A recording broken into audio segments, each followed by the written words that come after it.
Hello and welcome to the Undead Gaming News Podcast, your one-stop shop for all things gaming. I'm your host, Zombie, and joining me is my co-host, Litchi. Hello! Our first story comes from CD Projekt Red, as they've decided to hire some community mod makers. They've decided to hire the creators of Wolvenkit modding toolset to further develop the resources that are available to the modding community. CDPR confirmed the hire in a statement saying that they are working with Yigsoft on the development of Cyberpunk 2077 modding tools. The modding community has always been very important to us, and we are happy to be working with them side by side on further expanding the tools which are available to modders. What do you think about that? I wasn't aware there was a modding community for Cyberpunk 2077, because obviously last I heard, it obviously flopped when it first came out because it was broken to all hell, and then obviously since then I fixed it, but I wasn't aware it had a big modding community. But it's good that they're working with, obviously they hired some of the people who obviously, I presume, possibly helped the game to actually work before they could do an official fix. Well, it's my understanding that the Wolven modding toolset was used for The Witcher 3 as well as Cyberpunk when it had all the issues, and the modders were fixing things for other people, or at least allowing the tools for things to be fixed when it was first released so that they could play some version of it that's not broken. But obviously then CDPR has actually been fixing the game over time as well. Yeah. I don't know that I've ever used Wolvenkit. I've used mods for Witcher 3, but I don't believe I had the Wolvenkit. I didn't use any mods when I played Witcher 3, and I've not played Cyberpunk yet, so I don't even own it yet. I do. I think it's just sitting there in my Steam wishlist. Well, mine's just sitting on a shelf, just collecting dust. I'll probably play it at some point soon, maybe. Especially considering that they are actually working on an expansion for Cyberpunk. Really? They've not long got the main game working. They can't be that heavy into development of an expansion, can they? Well, I don't know how far into it they are, but I do know that they've got a team of people working on keeping all the bugs and stuff at bay and fixing the game and, making sure no more issues pop up. And there's a team of people who are working on an expansion to the game, as well as obviously now we've got a team of people who are working with the modding community, specifically Yigsoft. However, the Cyberpunk 2077 next-gen versions probably won't be out this year. As a statement recently said, the target is to release the next-gen version of Cyberpunk 2077 later this year at the same time, keeping in mind the lessons we learned during the past year and taking into account that this project still remains in development. We can't say with full certainty the production schedule will not change. They were also supposed to be working on a next-gen release of The Witcher 3, which they provided a bit more clarification on in another statement that said, with The Witcher 3 the situation is slightly different in the way that this has been tackled by an external team, mainly which is Saber Interactive, the company that we've worked with before on the Switch, and also with updates in the past. As with Cyberpunk 2077, our goal is to release the game still late in 2021, however, similarly, the development process is ongoing, and we cannot be absolutely dead certain that the release schedule will not change, but for the time being, we definitely are aiming for both titles to be late 2021, and I don't want to be more specific at this moment in time. I see.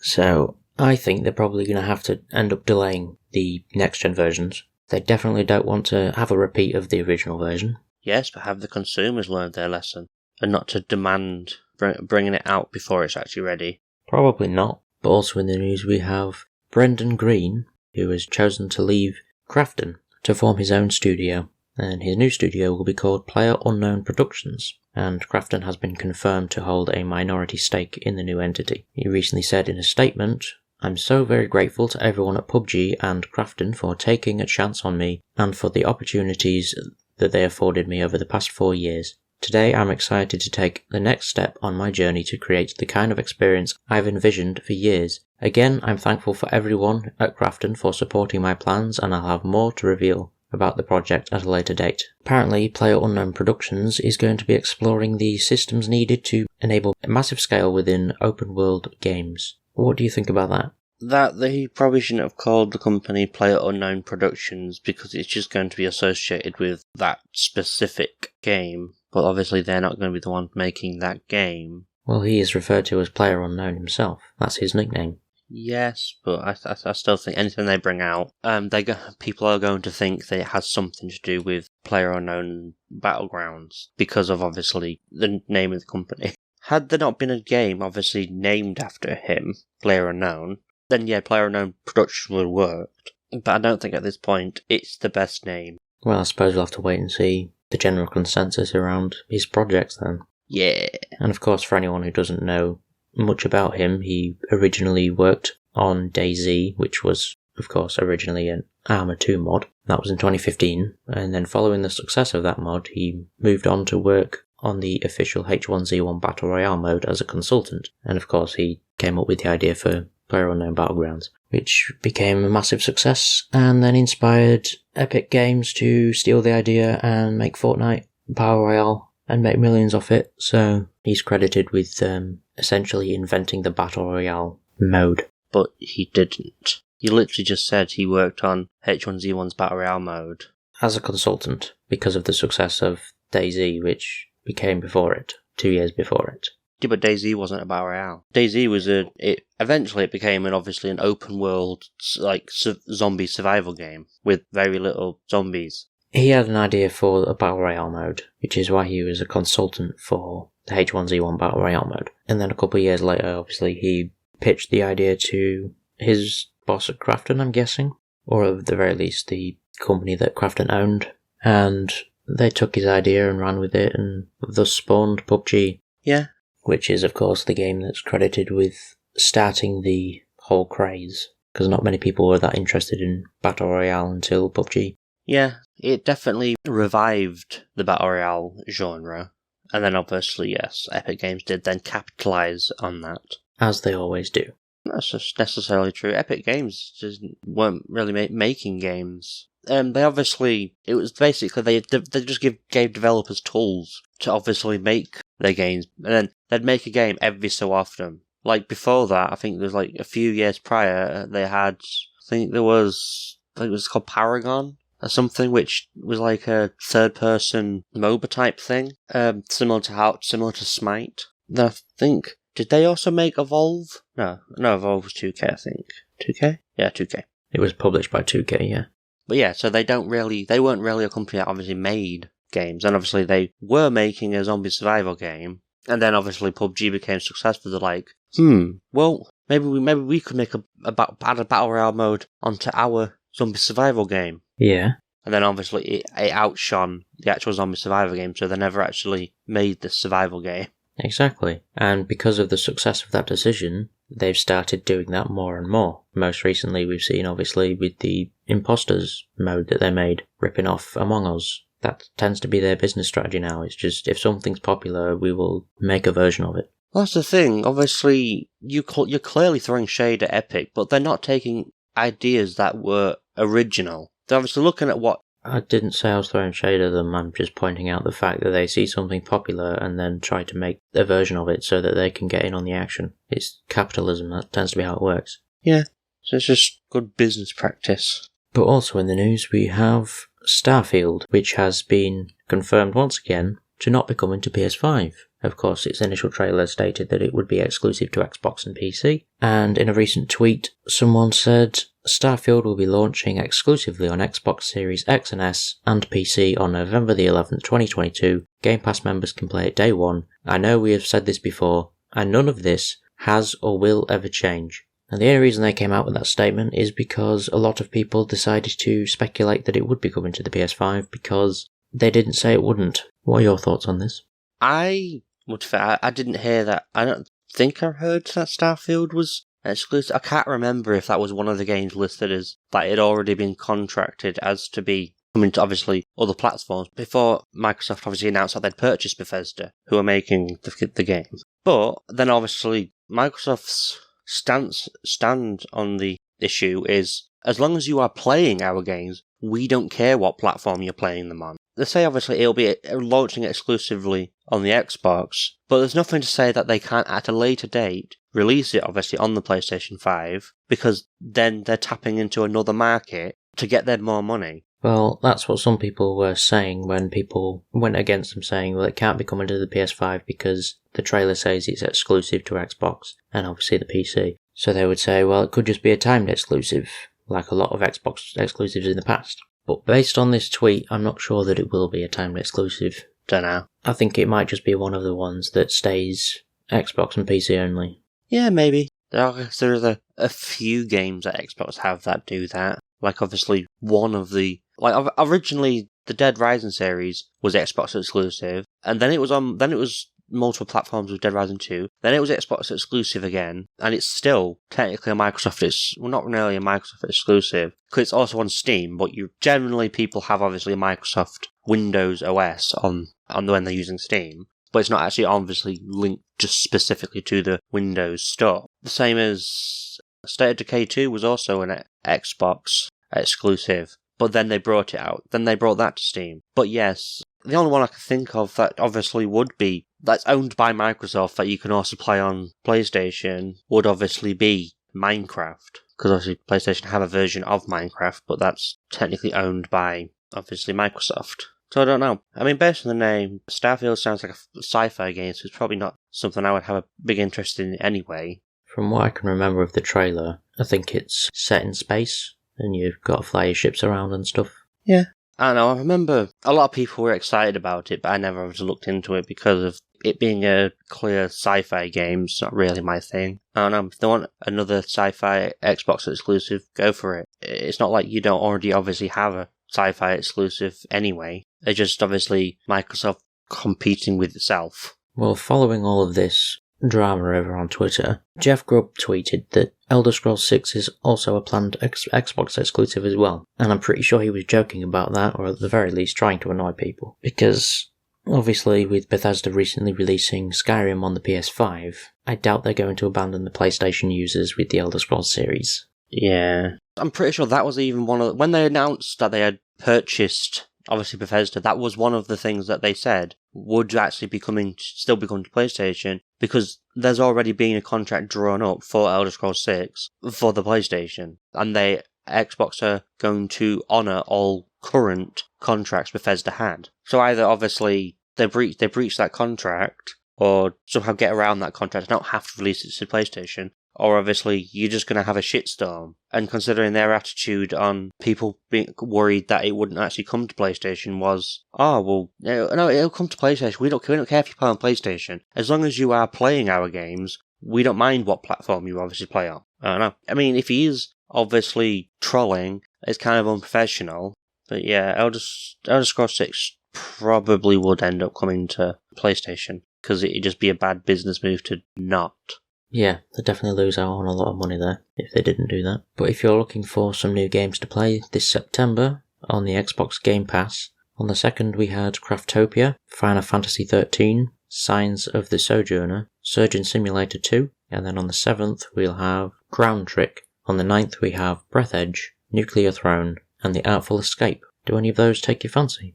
I mean, I've not heard of a good chunk of those. Obviously, I've heard of Final Fantasy XIII, which is regarded as like the worst one they've ever done. Did not know that. Yeah, but I've never played any of the. I've not really played any of the Final Fantasies. I've played obviously 14 for a fair bit, but I don't know. I don't know why 13 would be so poorly panned. From what I've seen, it doesn't look like too bad compared to obviously other Final Fantasies. I think all of the Final Fantasies have their moments where they're kind of cheesy and obviously kind of cringy, but I thought that was more the charm of the series. That it doesn't take obviously itself too seriously. Yeah. I can't remember if Final Fantasy XIII was panned because it has a generic story or because it had a convoluted story, which are obviously polar opposites. But I'm pretty sure it was the story that people didn't like. So gameplay-wise, apparently it works perfectly fine. Well, I've never played it, so I can't really comment on it. But I suppose I'll look into what people's problems were with it at some point.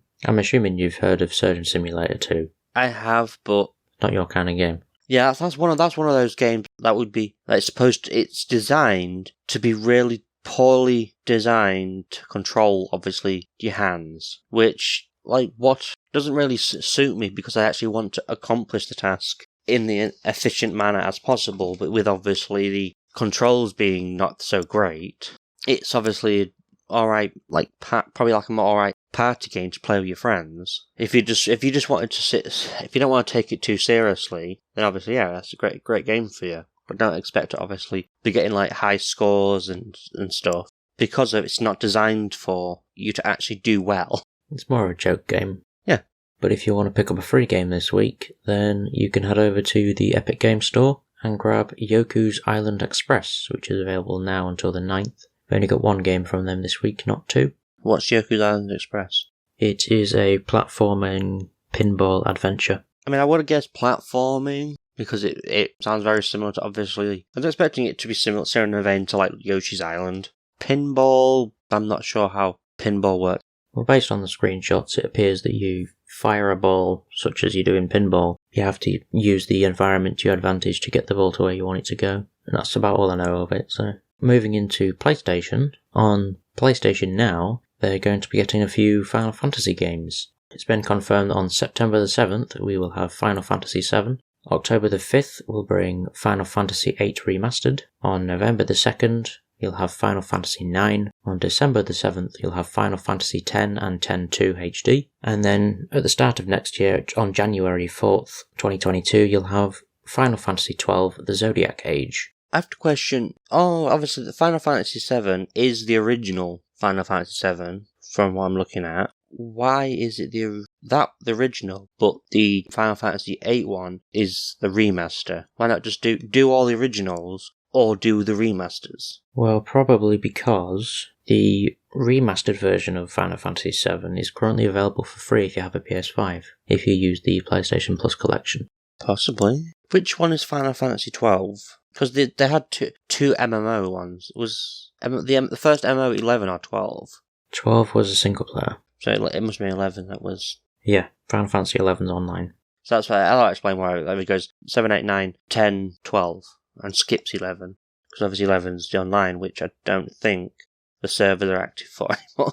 Probably not, because they're probably more focused on 14 now, especially with the resurgence in popularity. Yep. But if you're looking to pick up a new game this week on the PlayStation Store, on the 31st of August we had Clid the Snail on the PS4, Ground Trick on the PS4, Guts and Goals on the PS4, Lamentum on the PS4, Neko Atsume on VR on PSVR, Octaflight on the PS4, Rustler on the PS4 and PS5. On the 2nd of September we had Kitaria Fables on the PS4 and the PS5, WRC 10 on the PS4 and PS5, and then on the 3rd of September we had Big Rumble Boxing Creed Champions on the PS4, Golf Club Wasteland on the PS4, and then finally The Medium on the PS5. Do any of those games take your fancy? I think I've seen The Medium before, but I think it's a more anime style, which isn't generally what I play. It's not anime style. The concept is anime style. The game's not anime style, trust me. So you're not interested in The Medium then? I don't know, I keep looking at it, but then I was like, go on it, and it's more of like an anime style. Well, the game is not anime, I can tell you that much. There is a medium game that looked like an anime style, but this one is not. I actually recently found out that the development team of The Medium patented the game mechanic for the game. And what's that? It looks like it looks like kind of like a platforming game, but you switch between like the real world and the spirit world or something. It's a horror puzzle game that's got two mirrored worlds. You've got the present day and like a fucked up version of the past, from what I understand, and then you have to solve puzzles using what's in both worlds, and you move simultaneously in both of them unless you have an out-of-body experience, which means you can only move in the past version, but you can still see yourself in the present day. And you are a medium, which is why it's called The Medium, and you're essentially solving deaths, putting people to rest and everything. So there'll be environmental puzzles, because there'll be things that are there in the past that are in the present, and vice versa, and that kind of thing. Yeah, that might be alright to play through. Although I did see one of the... While looking at the images of it, one of them says, Medium doesn't live up to its best ideas. So tell me it's just not as good as it... Well, it was originally released last year on the Xbox as an exclusive. Because when I first saw the game, I thought, that looks pretty good, I'm going to try that out, and then it was Xbox exclusive, so I thought, well, I can't then, because I don't have an Xbox. Maybe I saw it on the Game Pass at some point. Maybe. And then they announced that it's coming to PlayStation, and then now it's on PlayStation. Yep. And I've already ordered it myself, so I'll be playing that at some point soon. Yeah. I'll see what it's like. But since they've patented the actual game mechanic, I'm assuming they're going to use it more, maybe make a sequel. Yeah. Because otherwise it's just extremely selfish. I don't know if you could really patent that game mechanic. It's not exactly a unique game mechanic. I'm sure I've played games that have you, like, switching between different realities before. But you're not switching between necessarily, because you're moving simultaneously through both of them. Yeah, I guess that's the difference. Also this month, we have some more PlayStation Plus games for the month. On the PS5 you can get Overcooked All You Can Eat, and on the PS4 you can get Predator Hunting Grounds and Hitman 2, all of which will be available from September the 6th until the end of the month for PlayStation Plus users. Conveniently, I was looking at... I noticed Predator Hunting Grounds on sale a few days ago, so I was considering it, but I mean, if I can get it for free, then yeah, fine, give me it for free. Hitman 2, I believe I already own. I don't know if they've given me, if I've got Overcooked on somewhere before. I'm sure I've got it free somewhere before. But obviously there's another game that requires multiple people. It's a party game. Yeah, I think I've claimed Overcooked 2 somewhere at some point. But also in the news, apparently the PSN servers went down a few days ago. It affected the North American district, the UK, and Asia. It lasted for several hours, and they did not acknowledge it on any social media, but they did change their network site to say some services are experiencing issues. However, it now says all services are up and running, so they obviously fixed whatever the issue was. Did you experience any issues? No. I didn't experience it this time because I actually hadn't been on the PlayStation during that time period, so I happened to go on it after it was fixed. But this does seem to be a bit too frequent now. Everything works for me, but it doesn't specify what times obviously it went down. Whereas I tend to play more in like the evening. Yeah, that's probably why I tended to be affected more than you do, because I play during the day. But obviously I wasn't playing during the time that it went down this time, so it didn't affect me. But also in the news, the new PS5 revision has finally been disassembled, so we know exactly why it's lighter than the original version. The new model, of course, changed the screw as well for the base, so that you can put it in by hand rather than needing to use a screwdriver or a coin. But since they made the console lighter, everyone was wondering how that's possible, and it turns out that they just made the heatsink smaller, which of course means that this version will be hotter. And according to independent testing, it reached a total of 5 degrees hotter than the other version, the original version. The test also showed that it doesn't get louder or force the fans to work more than the original, so it's still just as quiet, it just runs slightly hotter. The question is, why? Why, if you're going to downsize anything, would you downsize the heatsink?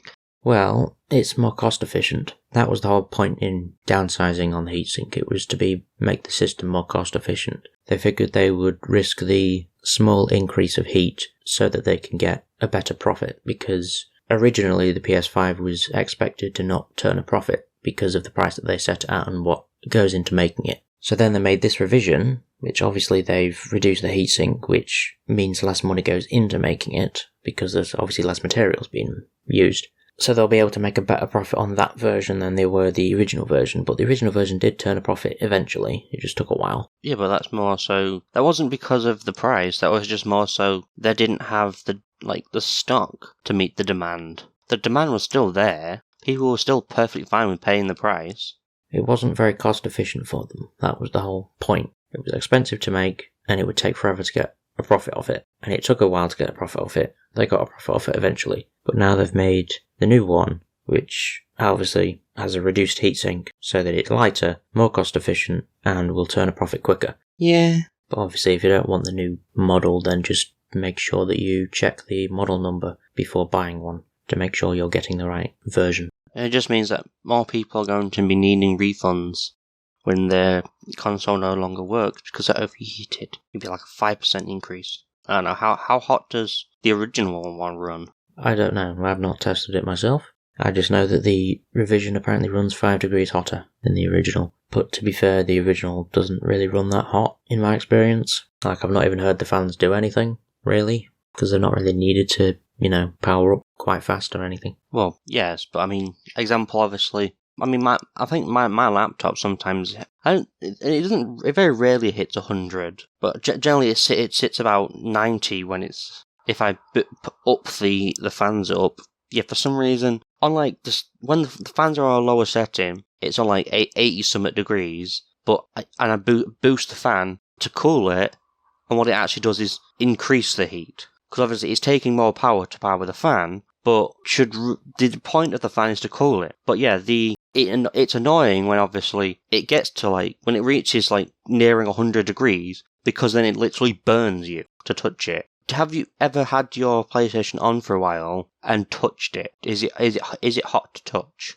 I tend to play on my PlayStation for many hours in a day, and there was one point where I decided to test to see, how hot the system was, because I hadn't heard the fans really doing anything, so I was curious. And it didn't really feel that hot. Yeah. Maybe slightly warm, and that's about it. If that, heat-wise, it seemed to be fine. Yeah, I think I have one of the original PS4s. That doesn't even run that hot, even after all these years. It still isn't too hot. If I put my hand at the back, I can feel the hot air coming out, but it is nowhere near as hot as my laptop, which is obviously newer and has better fanning, but also obviously works harder because it has other better hardware as well. Yeah, well, also in the news we have the Horizon Forbidden West pre-orders are now available. If you're interested in that game, you can get obviously the standard edition, as well as the special edition, which includes a steelbook case, digital soundtrack, and a mini art book. Or there's the collector's edition, which features a steelbook case, a sculpture of a Tremortusk and Aloys,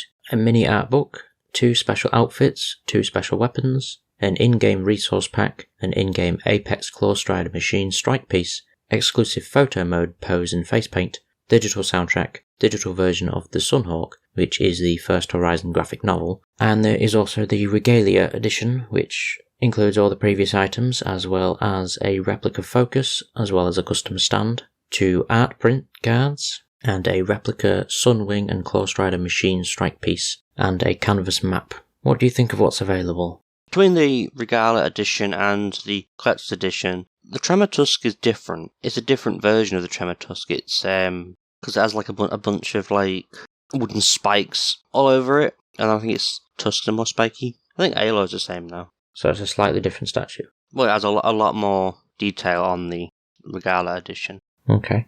It's the boss Tremortusk. What are machine strike pieces? What do I do with them? You mean in-game, or the physical one that you get in the Regalia edition? Yeah, so the physical ones. Well, the physical ones are just a display piece to go along with your replica Focus with its custom stand and the statue.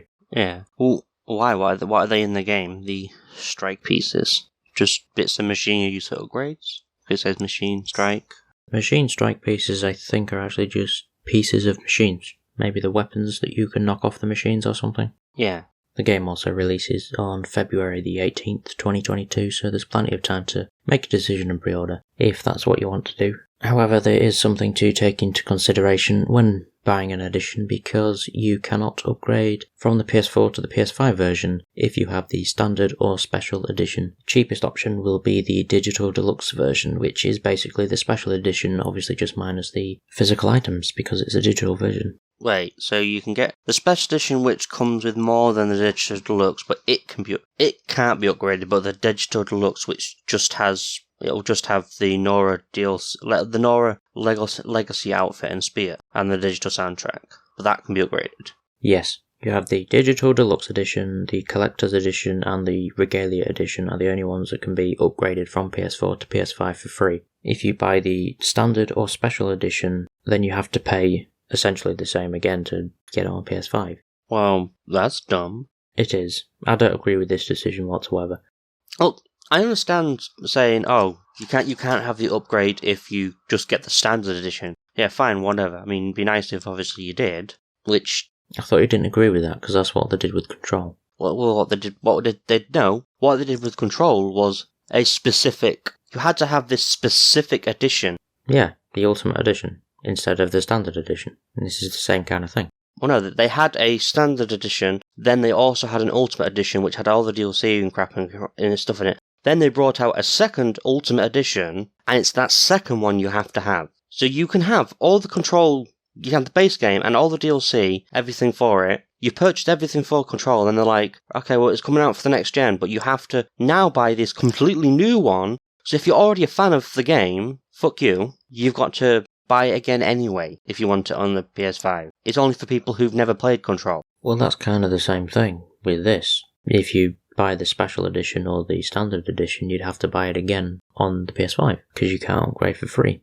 Yes, but the difference being is obviously this is a case of we're bringing out all the options are coming out together. You make the decision before you've ever played this game which one you want to play. We're going to tell you up front, if you buy specific editions, you cannot upgrade. Well, I don't think they should really say, oh, well, you can't have the PS5 version. That should just be standard anyway. You bought the game, you should just play it on whatever the hell you want. Yeah. But what I do think is kind of stupid is saying one of the banned editions, one of the ones you can't get the upgrade for, is the special edition, which is exactly the same as the digital edition except with extra things. So it will cost more. So I'm paying you more to lose my privilege.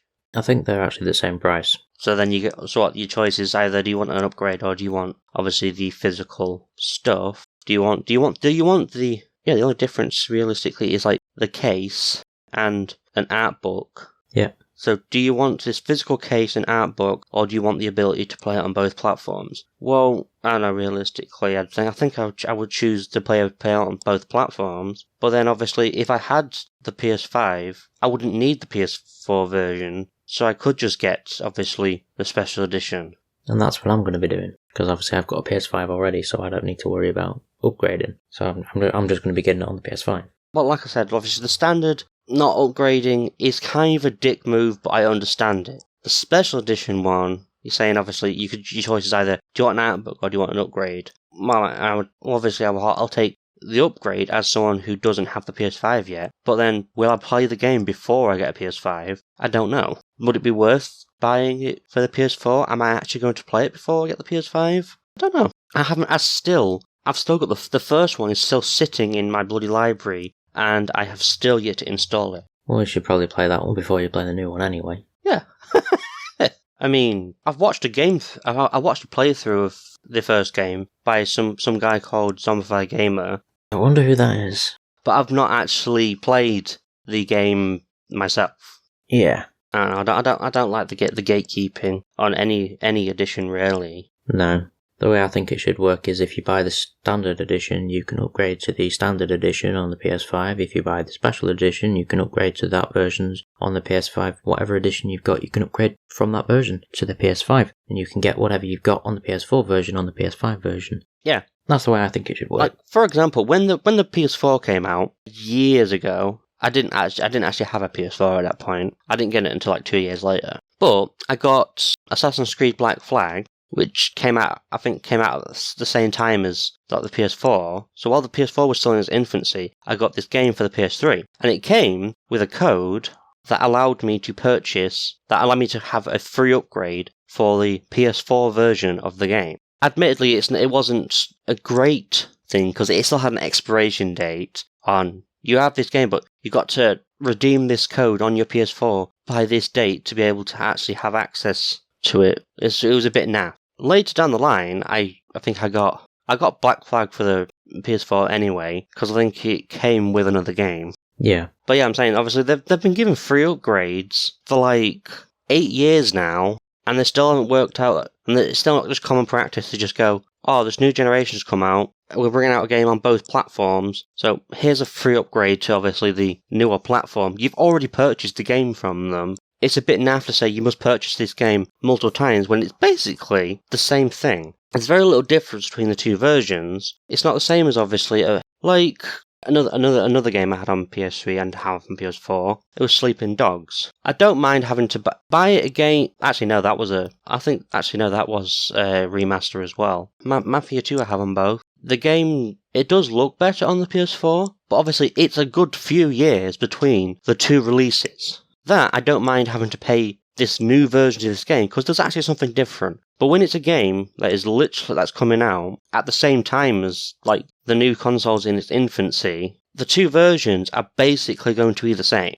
So it doesn't really make much sense to really own both anyway, so never mind paying for both. I don't know, I just think if you buy the game from them at full retail price, you bought it new from them, full retail price, you should be able to play it on the system that is above obviously what you have, because it's basically the exact same thing. I could literally run the PS4 version on my PS5 and it would look the exact same. Yeah, but also in the news we have a couple of games that will be re-released on the SNES. Pico Interactive has decided to essentially remaster Gym Power: The Lost Dimension and Stone Protectors and re-release them on the SNES for £45 and £75 respectively. Personally, I think those are a bit too high for very old games, but there you go. What do you think about it? I don't know, man.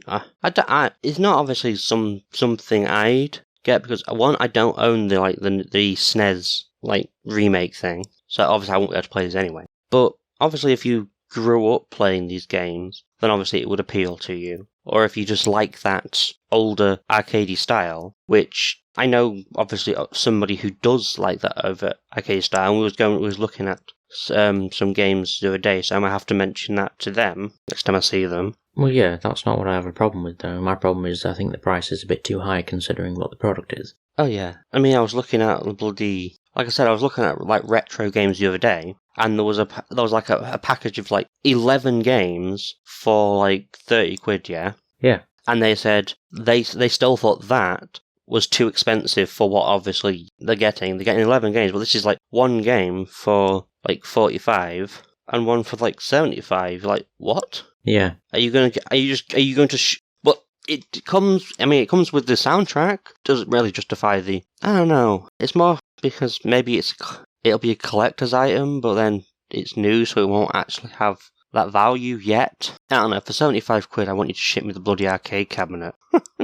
Also in the news is Battlefield 5. It has become one of the most played games on Steam. It hit 69,342 concurrent players, and is currently still hitting around 44,000 players. It was placed 11th in the most played games on Steam, and then after a free weekend, it hit a record high of 76,456 players. And at the moment, the game is also on sale on Steam with a 90% discount, leaving it at just £5.49.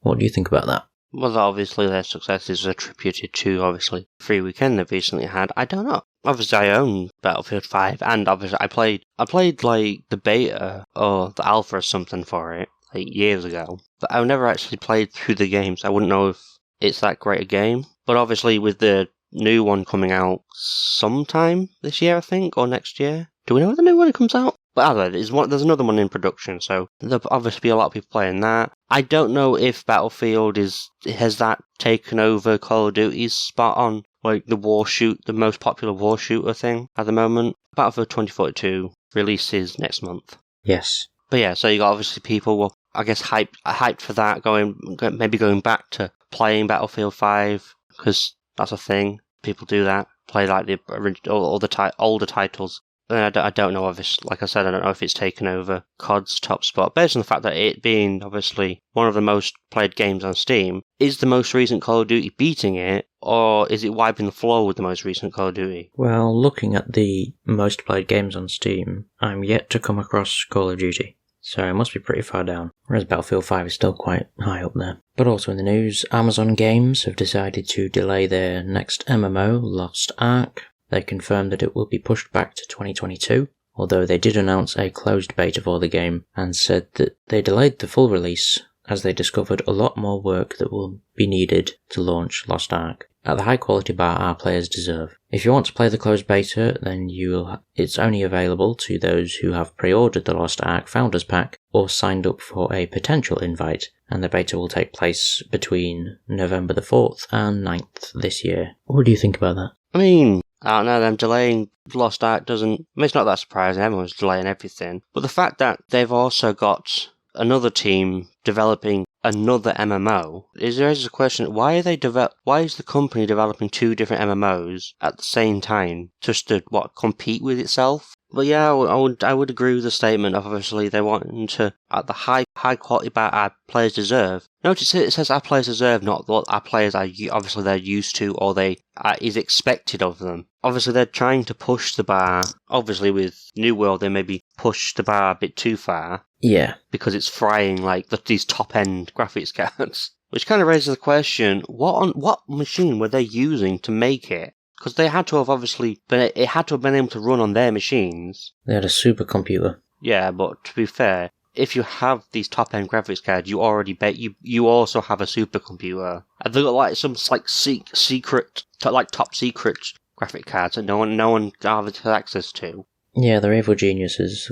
They've got special graphics cards that are better than everyone else's. They've got the special supercomputer that no one else can have. Yeah. But also on the way, we have the Crysis remastered trilogy. As the first Crysis remastered was released last year, but Crysis 2 and 3 remastered will arrive on October the 15th. They will be available individually as well as a part of a trilogy bundle, of course including the first one in the bundle. If you're looking to get it on the PC, then it comes with 4K and uncapped frame rates, improved textures, lighting and other substantial performance gains. What do you think about that? Yeah, sounds good. I never actually got around to playing the Crysis trilogy. I played like a beta version of the third game at Eurogamer, and I have a washed out t-shirt to prove it. Crysis 3 is the only one I've played. I've beaten that one. And I did actually buy Crysis Remastered last year when it came out, because I thought I'll get all three of them. I'll play through the full series, but I thought Crysis 2 and 3 were going to be coming out sooner than they were. Yeah. So I think I'm just going to end up buying the trilogy anyway, like as a bundle. Wait, what platform did you buy Crysis 1 on? The first one remastered. Yeah. PS4. I was going to say, if you'd got it on Steam, it would have discounted the bundle for you. Well, that's nice of Steam. Whereas PlayStation are kind of finicky. Sometimes if you own part of a bundle, they won't let you buy the bundle. Yeah, it just says unavailable. Yeah. So yeah, hopefully you can even buy the bundle. Or, I mean, even if you can, I would look at, obviously, which is more cost effective to just buy, obviously, 2 and 3, or the bundle. Yeah, sometimes the bundle's obviously more cost effective, but then some other times it's actually just cheaper just to buy all 3 individually than to buy the bundle. Well, obviously I'm going to check that, but I'm just saying I'll most likely end up getting the bundle. Yeah. What have you been playing this week? This week, I've still been working on finishing my Outlaws pass on Red Dead Online. It's not like a thing that will it takes forever. It's just go on, do a little bit each day, and that finishes on the 6th of September. Then obviously there's the Rift on Dead by Daylight. I've got to complete. There's those. Then I've also worked through some of Assassin's Creed Valhalla, and that might just be it. What about you? What have you been playing? Well, I've continued playing Sackboy Big Adventure. I finished the second world and the third world yesterday, and I also was doing some of the speedrun race type things, because you've got to get gold on all of them to get a trophy. And there's only one that I've not got gold on yet so far. I've done, I think, 9 out of 15 in total. Yeah. But I'll get them all eventually. Yeah. And then I'm not really sure what I'll do after that one. I don't know if I'll start playing the medium or maybe jump back into the Souls series with Dark Souls 2. I'll have to wait and see, I suppose. But as for now, that is the end of the podcast for the week. If you have any thoughts on what we discussed this week, leave them in the comments below, and we'll see you next week. Goodbye. Goodbye.